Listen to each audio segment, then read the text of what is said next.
Welcome back. My name is Jason Salyer, and this weekend is all about getting out into the woods, getting out into the backcountry here, and seeing if a handful of relatively experienced outdoorsmen could potentially live off of the land, or is it just some, make-believe illusion that you can bug out and head out into the woods and make do.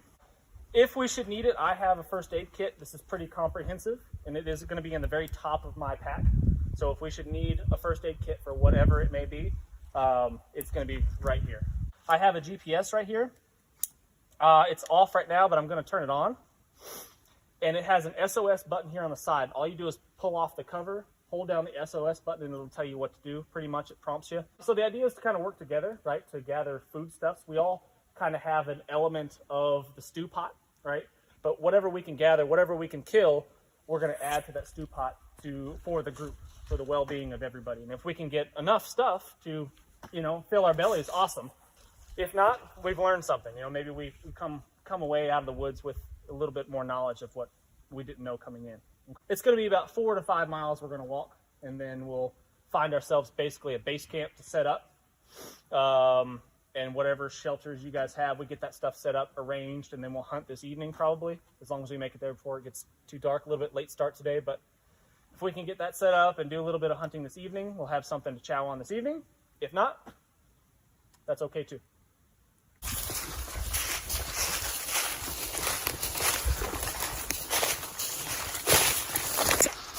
So something else I forgot to mention, fellas, is I don't know about you, but I like to make things competitive. So I'd say it'll be quantity if it's all small game, but clearly if somebody kills a deer, they'll be the winner. They'll be the winner, and whoever wins is most likely going to be receiving a prize of some sort of piece of gear from Survival Dispatch. So, woohoo! So challenge accepted. Challenge accepted.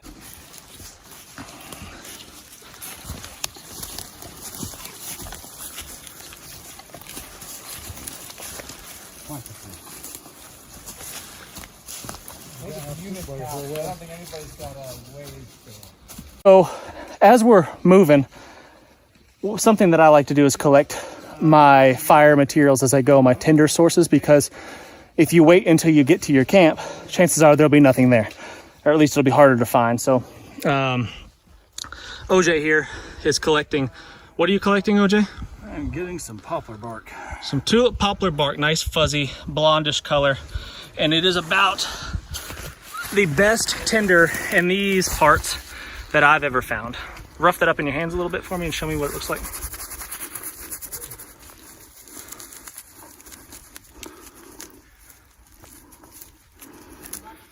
Perfect.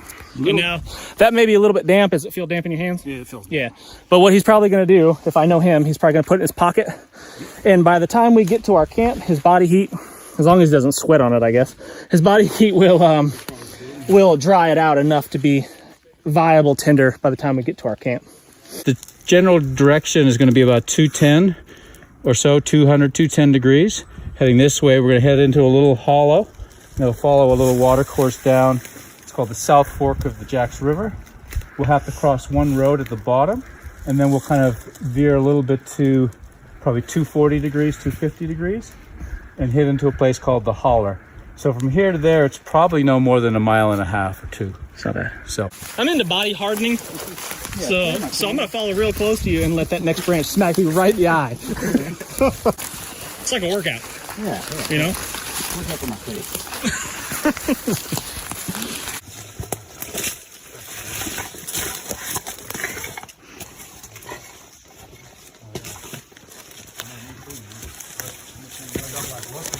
So just take it, just tear it off of there in as long a strips as you can. And then even if it's wet, stick it in your pocket. And by the time we get there, it'll probably be dry enough to take a spark. Well, this evening it'll probably be dry enough. If we had a snare wire and we're trying to get a squirrel, this is a little squirrel midden. So they come and feed, and they're probably, some trees here must have some active pine cones. But that log there, the squirrels don't like to jump on the ground. They like to be on logs. So this is probably his run coming down that old log. Eats here, then you can see here he's got scrapes on this little mossy bit. He probably runs up this tree and comes down. So you'd probably set a snare here you use something a little bit longer than that. You would set it so it makes it easy for him to access the tree. They tend to be path of least resistance. Find something here, and then you set the snare on here, offset. They run up, and they basically fall off and hang themselves on the branch. Which is fairly effective. It's effective. Yeah. As long as you set them right. The terrain around here is pretty rough. I'm a fairly fit individual, not too bad. And climbing the mountains for me is pretty tough. And carrying a bunch of water with me I'm not going to do it, because luckily where we live, there is literally water bubbling out of the ground everywhere you go. All you have to do is find basically a draw, a depression, and you can find a spring head. And this right here, this crystal clear flowing water, if I walked up this about, I would say, less than 100 yards, I would find the spring head where the water comes directly out of the ground, and you can drink that 100% without question, and you will not get sick. It's crystal clear, perfectly clean, no bacteria, nothing like that in it. So, good to know you don't have to carry as much water as you would if you lived in like a desert type climate, and that sucks. Yeah, that's true. Yeah, if we were near society, near civilization, the water could be tainted with all kinds of who knows what, fertilizers and all that kind of stuff, and then filtering it would be a necessity. Around here, I wouldn't even need to carry a water filter, wouldn't need to carry a water bottle of any sort. I could fill up my belly out of that little stream here, and look, the water goes away again. Look at that. So here's the flowing stream, little branch, as we call it around here, little branch, and it disappears underground again and goes away. And it'll pop back out somewhere over there. And this would be an awesome place to put a still if you were interested in something like that.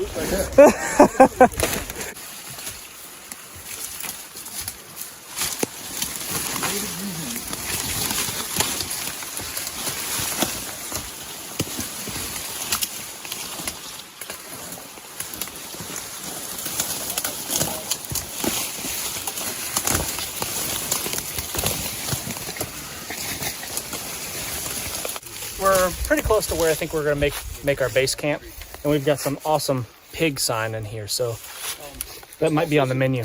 There's also some bear sign there. Yeah, some bear sign, scratching on the tree, all kinds of critters. Mm-hmm. So that's good news. You can see the tusk marks down there where they're rubbing their bodies and flicking their heads probably. And this is like well worn, huh? Yeah.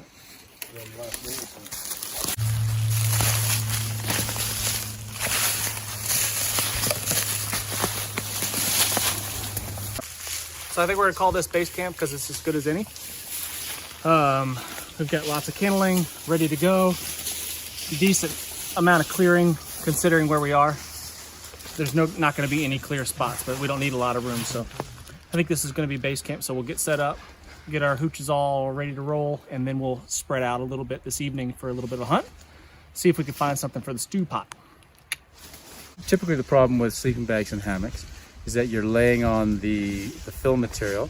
It compresses and it loses its insulation. So you just have your nylon or whatever the material of your hammock and a compressed layer of insulation, which doesn't do you any good. So the solution is either you put a sleeping pad in the hammock, which is additional weight, or you have what they call a bottom quilt that hangs underneath the hammock to give you an insulating layer that's not compressed. And then you have a top quilt or the sleeping bag that gives you your top insulation. So the system I have is a sleeping bag that you thread the hammock through the middle of, so it becomes both your top quilt and bottom quilt, and it can be used as a regular on the ground sleeping bag. Like a cocoon. A cocoon. I am scouting out my place to put my tent. Nice, flat, level surface. Which is easy to find here, right? Yeah. So I've just got a backpacking tent and got a decently flat spot picked out, so just getting my tent set up for that. So this is how much of a girl I am. The Camp Dreamer pillow. It's wonderful. It's the little things in life. You're gonna be sleeping so good. What are you gonna dream about tonight, Nick? Oh man, Like unicorns, maybe, or like unicorns, hogs coming out at night. I don't know. so. Many things. My youngest daughter Sage crawled in the bed with me last night because she had a nightmare, and she dreamed that mermaids were trying to eat her. Good dream. So it's a pretty good dream. I love those things. So Gregory's camp looks like he's been dropping things as he came in. He's got a trail, a breadcrumb trail in case he gets lost. I can find my way back, man. Come on. So an interesting concept that we're working on this weekend is kind of sharing the workload, and part of sharing the workload is carrying tools into the woods here. There's no need for all of us to carry a saw, an axe, and whatever else tools that we might need. We can distribute that stuff evenly amongst us, and that way we lighten the load for everyone, and we can share those tools. There's no need for 3 axes to be in camp, although that does sound like a good time.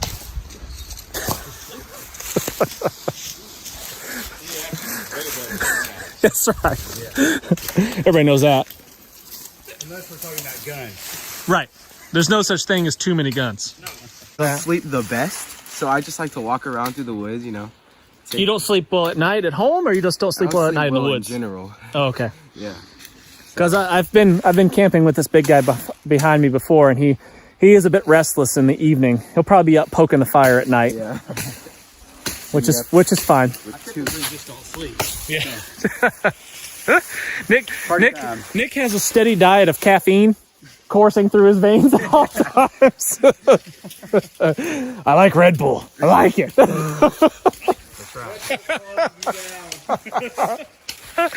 There we go. Just regular REI brand. That's a very pretty tent, Nick. It's a pretty tent. Look how geometric it is. I mean, it's just like a. Look at that. It's all about the looks. It is nice. It's all about the looks. You know, I haven't slept in a tent in years. Well, it's a 2-person, so. Well, can I come in? Can I share your dreamy pillow? It's a tight 2-person, but Well, we'll snuggle. nonetheless. We always have this argument, and it's always hard to clarify and always hard to agree upon who gets to be the big spoon and who gets to be the little spoon. What do you prefer, Nick? Oh man, that's a tough Are you a big question. spoon guy or a little spoon? I like to, just like everything in life, I like to mix it up. Yeah. I like to mix it up. Well, to be honest, I like the little spoon because I like to be held. It's warmer. Yeah. You know? I'm not one to. I'm setting me up a bed here for the weekend. I didn't want to bring a mat because of the extra weight of it. And this is just some material I've got here in the woods I can use without having to carry in. Does water run uphill or downhill? Down. And if you've got a saggy ridge line, where's it going to drip? Right here at the lowest point, right? It's going to want to run this way, and it's going to drip off right on top of you and get you wet, right? Not that it's probably going to rain tonight, but it will tomorrow. Almost surely we're going to get wet tomorrow. So this needs to be very tight. And I showed you how to do a trucker's hitch, right? Yeah. But you don't remember? Okay, so let's do that. Now, once you got it tight, pinch this. Yep, and you're going to tie a half hitch right there. Yeah, so as far as tinder goes, grapevines are good too. Not the best, but you can get some of the stringy fibrous stuff off of the outside of the grapevines, and that will work as a tinder source. Tops of dried flowers and things like that are all good to add to it. A mixture of all kinds of different things is what you're looking for on a tinder bundle.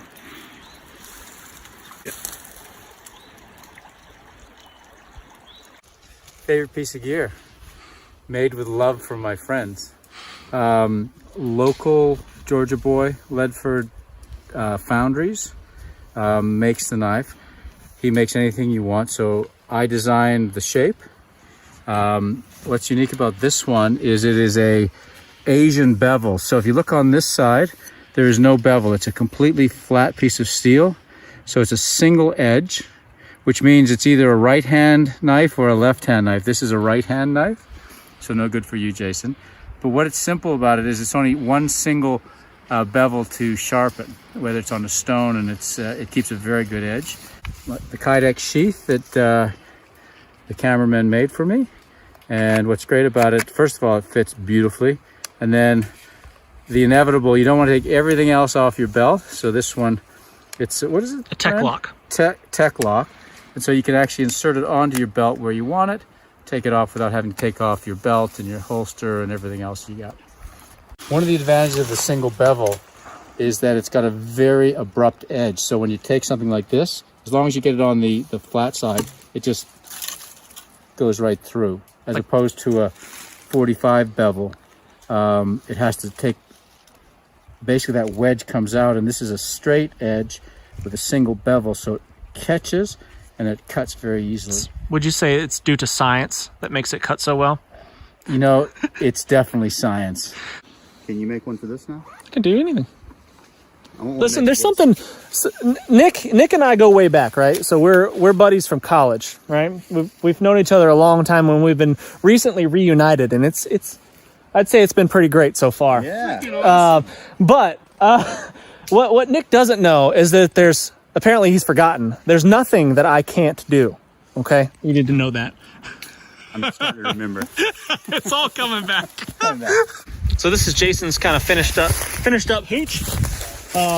It looks like he went with the natural bedding, which is awesome, totally fantastic, and works just as well as an inflatable mattress would if it's done correctly. It just takes time and effort to do, but you don't have to carry it, so that's the benefit. Looks like he's got a green patrol bag inside of a bivvy, the Gore-Tex bivvy sack, which is similar to what I'm doing, and he's going to be sleeping on a Mylar coated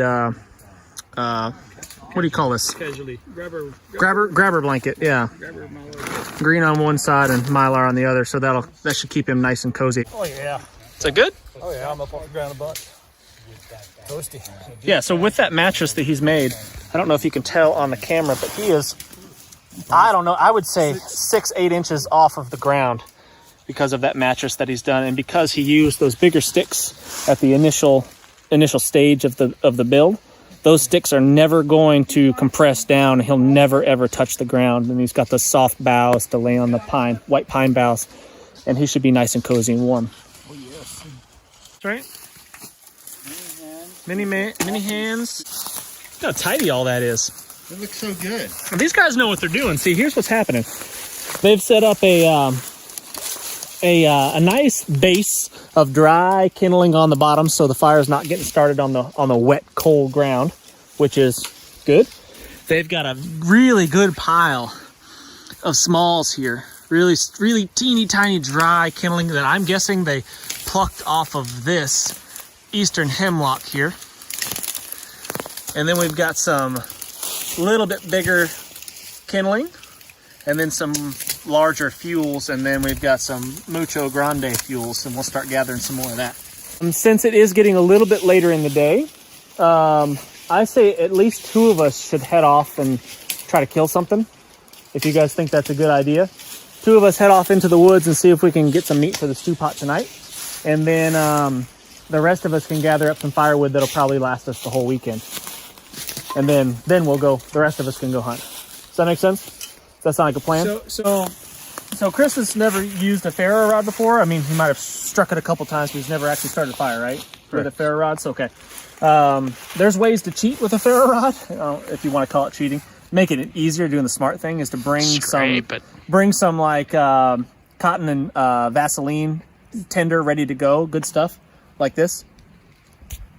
OJ's got some in his wallet, already wadded up. All we have to do is kind of unravel that from the plastic, and then you can fluff it up, and it makes it super easy, dummy proof basically. But it's good to learn the way to do it properly without that, if you just have a ferro rod and nothing else. So the key is to have proper preparation, and if you don't have proper preparation of your tinder, you will never get a fire going, or at least you're gonna have a really hard time. So he's close, he's almost got it, just like that. But what I would do is I would take it a step further. So Chris, take this, and what you're going to do is you're going to take it in your hands and do it over the top of the fire here. And you're going to take it like this, and you're going to rough this stuff up. If there's anything really wet in there, let's get it out. Like that is really wet, and we'll save that for tomorrow. This feels pretty good. I would take this and rough it up really good and get it as fine as you can. And any dust is going to fall here. We'll collect that. Yeah, just rub it together. get it really nasty and tore up. And see that dustiness? Like that's good. That's a good thing. And just doing this process is going to dry it out as well. All right, now gather up all that and turn it into a nest. That's it. There you go. Now that you have your nest, take the stuff that's all fallen down and put it in the nest. The really loose, dry stuff, really light, dusty nests. Just like that. Yeah, right there, that really fine stuff. And the big stuff that's left over, you can just cradle underneath it. I'm gonna anchor this down like that. That doesn't move. And I use the whole ferro rod, as much of it as I can, and pull that away. You see how it's sending the sparks downwards? If I do this, I'm gonna whack all that and send it flying and screw everything up. Yep, that's it. Okay, so now, once you get this lit, what I like to do, as soon as it gets lit, you take this and you just kind of turn it upside down a little bit because the flame's gonna wanna come up. And if you just like the top, it might just go out. So you just take it like this and you gently roll it over on itself. And then you take your littles and have those ready to go. So once you get that lit, you're gonna take your twigs and lay them across this like that. With me? Yep. Okay, cool. Go for it. No pressure. Everybody's watching you and you're being filmed. So don't mess this up.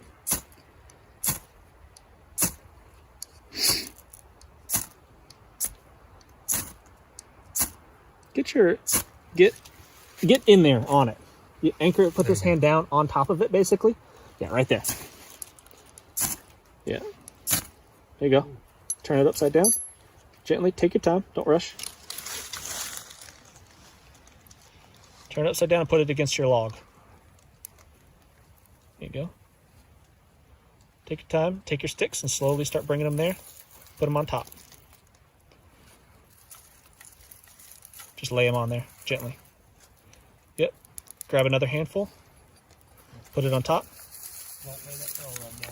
Yep. Give it a little air. Blow on it.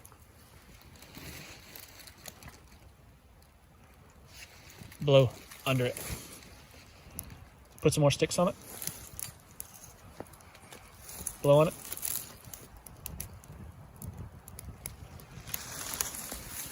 Put some more sticks. Keep them coming. You're good now.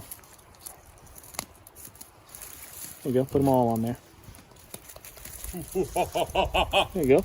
Got it. Good. And then now you can start. Way too easy. Way too easy. And now you can start putting the bigger fuel on it. And you're good to go. We have fire. Success.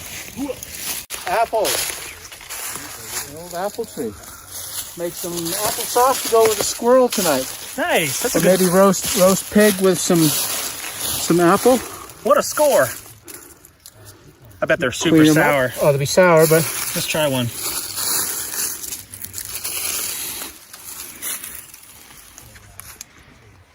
oh, they're beautiful. They're good. Sour as. Oh, yeah. Super sour, but if you cook them, that's gonna be awesome. Ooh, we got oatmeal in the morning. Oatmeal, applesauce and oatmeal. We got oatmeal in the morning. This is a big score right here. Like a knucklehead, I had the tripod to my camera strapped to the outside of my pack. I know better, but I just figured it'd be nice to have it easy access, and I lost the thing. So I apologize for all the shaky footage this weekend. I'm backtracking a little bit to see if I can find it, but as I'm doing that, I'm finding this highway of a pig trail, which is good news for us. We might be eating some piggies here in the near future. All right, so we've got camp set up. We've got fire started, and there's a couple hours of daylight left. So myself and one of the other guys came out to hunt the last couple hours of daylight.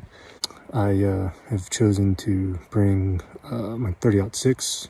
I've set up on this clearing that out here. It's about the size of a football field.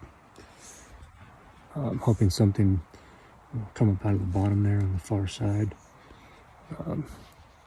Got the wind in my face and kind of tucked back against some deadfall.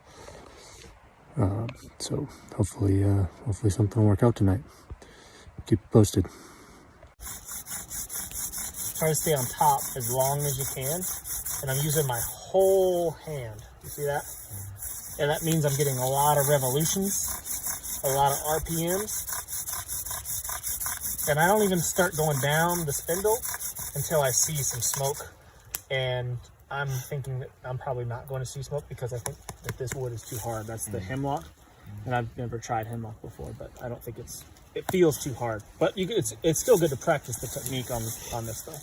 Crafting stuff too. Yeah, Gregory grew up in like the bush of Canada, you know, and like That's pretty yeah, intense. he used to teach wilderness survival in the Amazon too. No way. He was a missionary. Oh wow. Yeah, He was a missionary? He's got some street cred. Yeah. Yeah, I gotta watch my language now. No, Gregory. Here's the thing, like meeting Gregory is one of the greatest blessings of my life. Like, Yeah. no exaggeration. He's the kindest, most generous, He seems like it. down to earth guy. Like, he's awesome. Yeah, he's super good dude. He would give you the shirt off of his back right now. Like no questions asked. He's super so Canadian. He's so Canadian.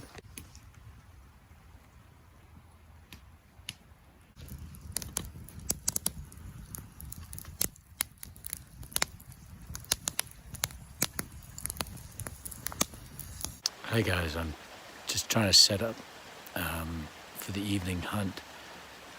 There's a pig wallow just across the creek from where I'm positioned up under these little willows and trees here.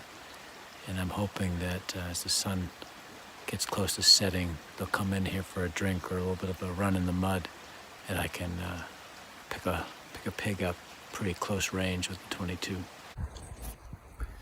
Alright, camp is all set up. So I came out for the last couple hours of daylight. I'm sitting on the hillside here overlooking the river bottom.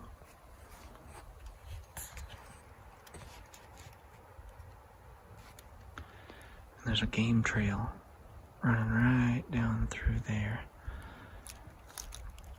So if a pig should come through, awesome. If not, hopefully a squirrel or something hops on by. Rabbit, whatever is in season. It's fair game. Anything? See anything? Smell anything? I saw a couple of woodpeckers, and that's about it. I had a couple of woodpeckers. Yeah. See anything? Nothing. I don't think there's any game in these woods. Yeah. We just been causing a ruckus, getting set up and stuff. I think we'll have better luck Tomorrow, I think tomorrow morning will be a good time.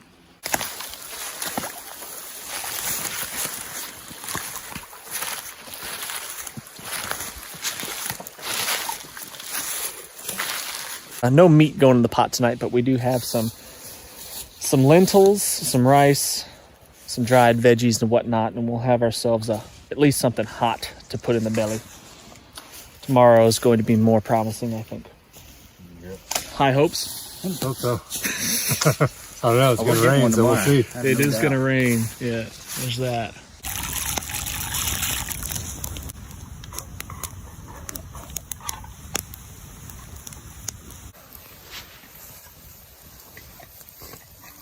Oh, sorry, did I Oh, get you you're on your fine. fingers? Yeah, man, you're good.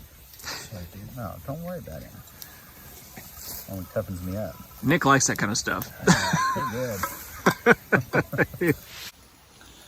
So what do you guys think the reality of, let's make this for real. Let's say that we had to be out here for whatever reason. Name it. Doesn't matter. Biker, zombie, pirates. Doesn't matter. If we had to come out here, and let's say that was our plan, is to live off of the land. How, as of now, how realistic do you think that is? Listen, I think it's certainly realistic, but it's a lot harder to get protein out of the woods than Not you easy. think. And in the wintertime, what are you going to eat as far as carbohydrates, vegetables out here. Well, those apples is all we We got. found a few really, really tart apples, right? And that's pretty much the extent of it. We won't get scurvy anyways. Yeah, there you go. There is that. That's the bright side. Like all the mushrooms and like the hens of the Chicken of the woods. chicken of the woods and stuff, that's all been froze off. It's gone. Yeah, as of Maybe some roots or something. yeah, there you might find some like tuber type stuff. Probably not. You can eat the inner bark of white pine. You can make pine needle tea. Yep, they're like this little guy right here. Pine needle tea. That's That makes you feel great. So if you could find some acorns that are not rotten at this late in the game, that would be a thing that you could maybe get down to get the tannins out of it and maybe eventually eat that.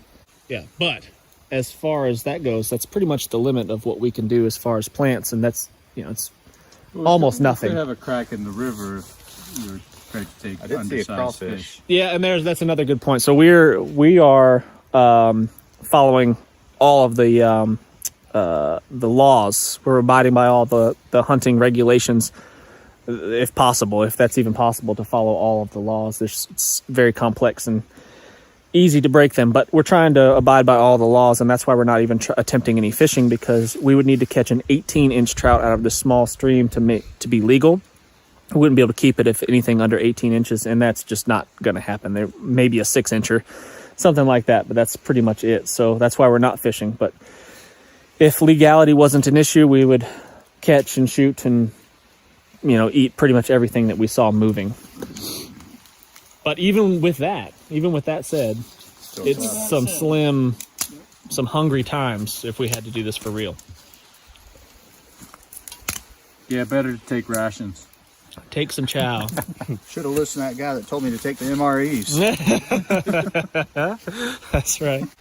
Well, I think that goes back to your point, right? It's good to learn a lot of these bushcrafts and things of that nature, because it's, first of all, it's fun. It's I think it's a little bit cerebral, and it's good in that sense. But how much better is it just to be properly equipped? Absolutely. Yeah. Yeah. Prior planning, right? Yeah. Yeah, I mean, all the survival type stuff is to keep you from dying in the short term, right? It's not long-term solutions to real deal problems.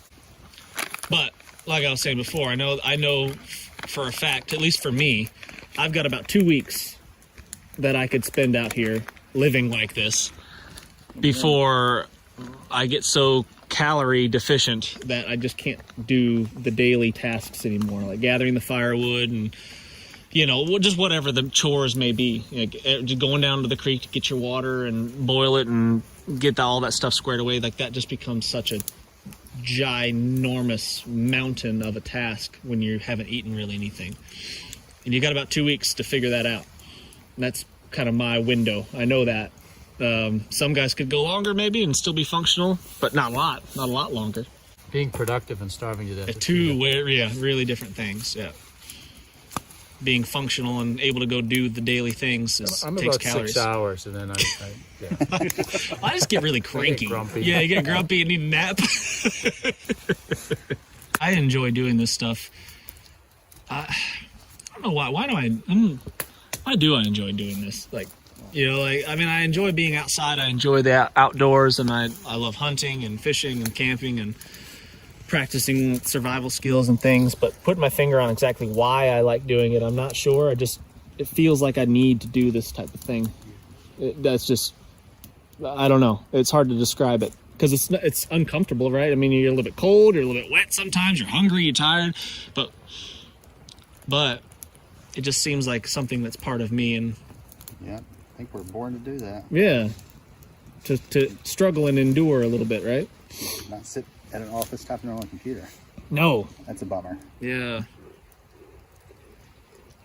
That's why we have to drag Gregory out of Miami whenever we can. I get out reasonably frequently, guys.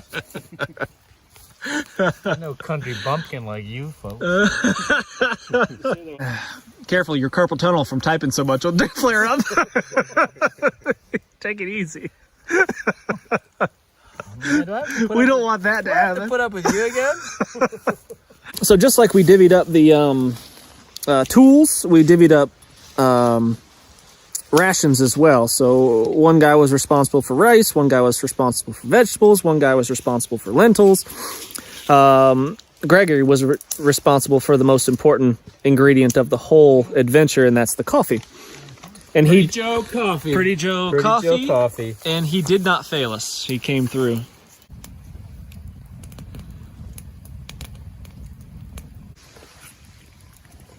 We're gonna eat pretty good even without meat, I think. That looks awesome. Last man. Get yours out there, though. Yeah, that's true. So definitely you two go super early, get set up before dawn. That's about 7. Yeah, you can see. You can see just before 7. Yeah. Probably need to be on your standby. I would say 6. 6:45. Yeah, 6:30 would be a good time to be there.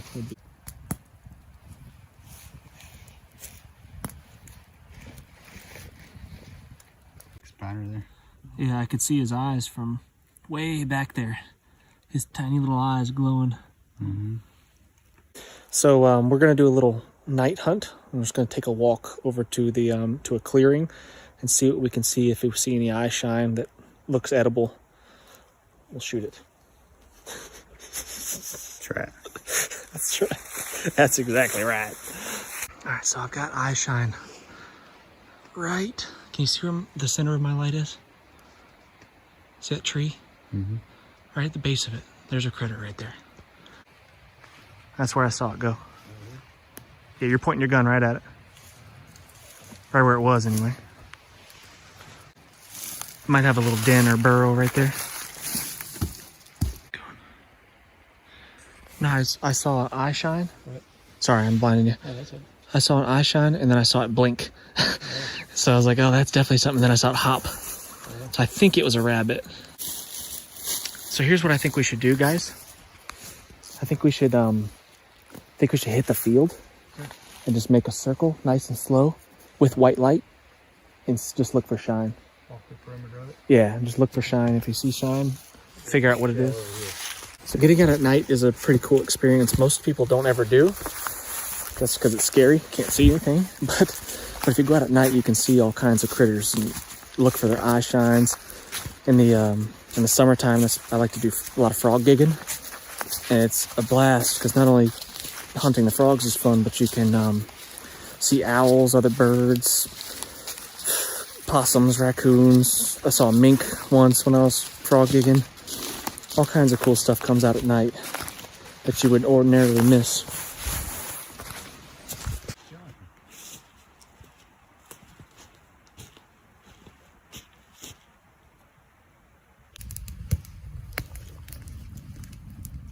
Tomorrow, if you guys don't mind, film a little, even if it's just like 10 seconds of you saying, this is fun. This is fun. Yeah. I'm having a really good time.